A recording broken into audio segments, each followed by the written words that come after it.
Statistics আছে তাতে ইন্ডিয়ার সেকেন্ড মব লিঞ্চিংয়ের মামলা এবং রায়োটিংয়ের one of the first case, যেখানে আমরা লাইফ ইমপ্রিজনমেন্ট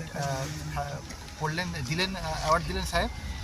আমাদের এই 103-এর 2 ধারা, যেটা মব লিঞ্চিং ছিল, মার্ডারের অ্যাগ্রেভেটেড ফর্ম, তাতে আমরা প্রেয়ার করেছিলাম ডেথ সেন্টেন্সের জন্য, কিন্তু কোর্ট যেটা মনে করেছেন সেটাই প্রত্যেকের যাবজ্জীবন হলো। এখনকার নতুন বিএনএসএস অনুযায়ী আনটিল রেভিশন, যতক্ষণ না রেমিট হচ্ছে ততক্ষণ পর্যন্ত যাবজ্জীবন চলবে। আর মানে আপার কোর্ট যতক্ষণ না রেমিট করছে, তার মানে এটাকে আমরা রিমাইন্ডার পিরিয়ড অফ লাইফও বলতে পারি, যতক্ষণ না হায়ার কোর্ট এটাকে রেমিট করবে। ডাকাতির জন্য সে 10 বছর, হাউস ট্রেসপাস আর ইত্যাদি অফেন্সের জন্য 10 বছর, এবং রায়োটিং সেটার জন্য 5 বছর, এবং 5,000 করে ইচ প্রত্যেকটা সেকশনের জন্য দেওয়া হয়েছে, পেনাল্টি দেওয়া হয়েছে। আর ভিকটিমের বাড়ির লোককে 15 লক্ষ টাকা কম্পেনসেশন দিতে হবে ডিএলএসের এবং স্টেটের ফান্ড থেকে। এই হয়েছে আজকের রায়। আমরা এই পুরো মামলাটাতে 38টা সাক্ষীকে এক্সামিন করেছিলাম এবং ভলিউমিনাস রেকর্ড ছিল। এপ্রিলে মামলা শুরু, মানে ঘটনাটা ঘটে, চার্জশিট ফাইল হয় উইদিন 2 মান্থ, এবং তারপর আমাদের চার্জ ফ্রেম হয়ে যায় উইদিন এ মান্থ, এবং তারপর থেকে আমরা 38টা সাক্ষী এক্সামিন করেছি, 2 জন আয়োগের সঙ্গে নিয়ে। ফরেন্সিক এভিডেন্স, ডিএনএ এভিডেন্স, আমাদের অনেক রকমের এভিডেন্স ছিল এই মামলাতে। যেমন ধরুন, আমাদের দেখা গেছে যে পিওতে আমাদের যে ব্লাড পাওয়া গেছে সেটা ভিকটিমের ব্লাডের সঙ্গে ডিএনএ ম্যাচ হয়েছে।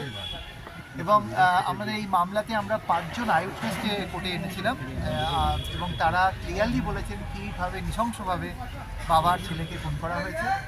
এবং সেই জন্য ইনফ্যাক্ট আমরা সেটের তরফে পুনাওয়ালা জাজমেন্টটা দিয়ে আমরা ডেথ সেন্টেন্স দিয়েছিলাম। আর এছাড়া পুরো কেসটার মধ্যে আরও অনেক সায়েন্টিফিক এভিডেন্স আছে।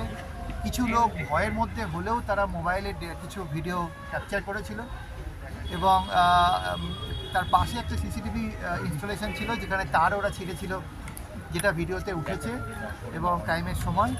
এবং সেখানে এদের আইডেন্টিফিকেশন ম্যাচ হয়েছে along with their date pattern. এইরকমভাবে আমাদের বিভিন্ন রকমের সায়েন্টিফিক এভিডেন্স এসছে। একটা ঘটনার পরে একটা নৃশংস ভিডিও আপনারা জানেন, যেটা ভাইরাল হয়েছিল মিডিয়াতে, সেই ভিডিওটা আমরা এভিডেন্সে এনেছিলাম।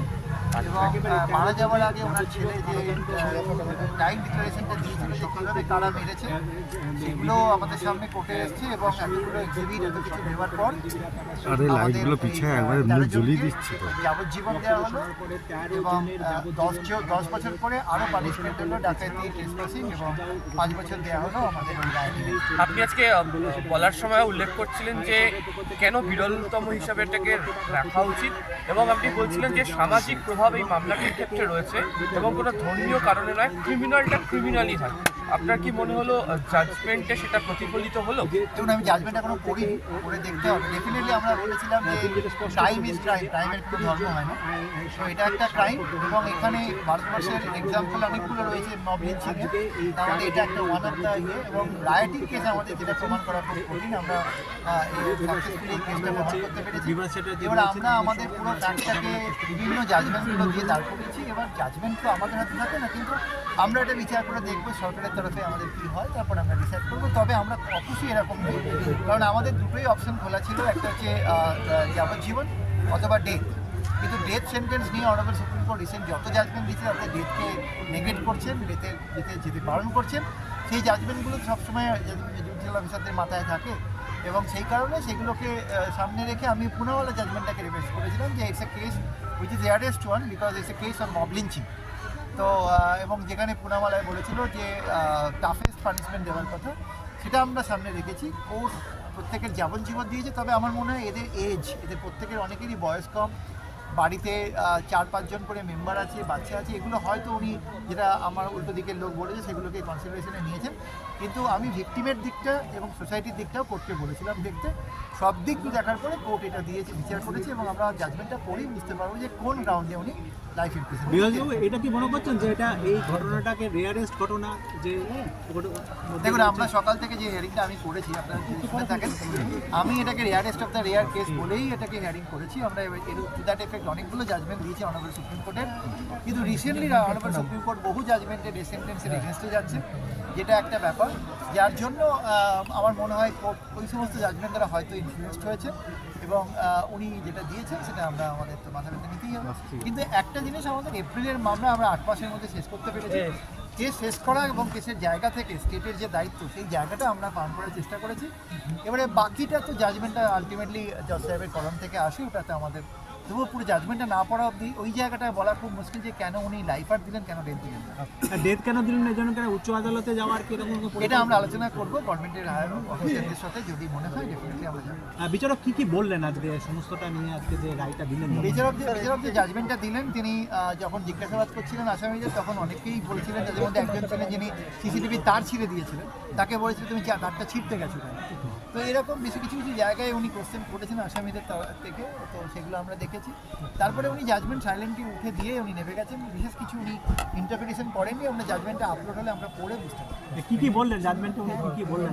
আমরা জাজমেন্ট এখনো দেখিনি, তবে আমাদের যেটা মনে হয় গতকালের যে পার্টটা আমরা করেছিলাম তাতে 7টা সেকশন আমরা দাঁড় করাতে পেরেছি। রায়োটিং, ডাকাতি, হাউস ট্রেসপাস এবং মার্ডার, অবশ্যই মব লিঞ্চিং, সেগুলো সব সামনে রেখে আমাদের যাবজ্জীবনের পাশাপাশি আর কি ডাকাতি কেসে 10 বছর, হাউস ট্রেসপাসে 10 বছর, রায়োটিংয়ে 5 বছর এবং প্রত্যেকটা অফেন্সে 5,000 টাকা করে ফাইন এবং অনাদায় 3 মাস করে জেল আছে এবং ভিকটিম বাড়ির লোককে 15 লক্ষ টাকা কম্পেনসেশন। এটা কি কম্পেনসেশন দেবে?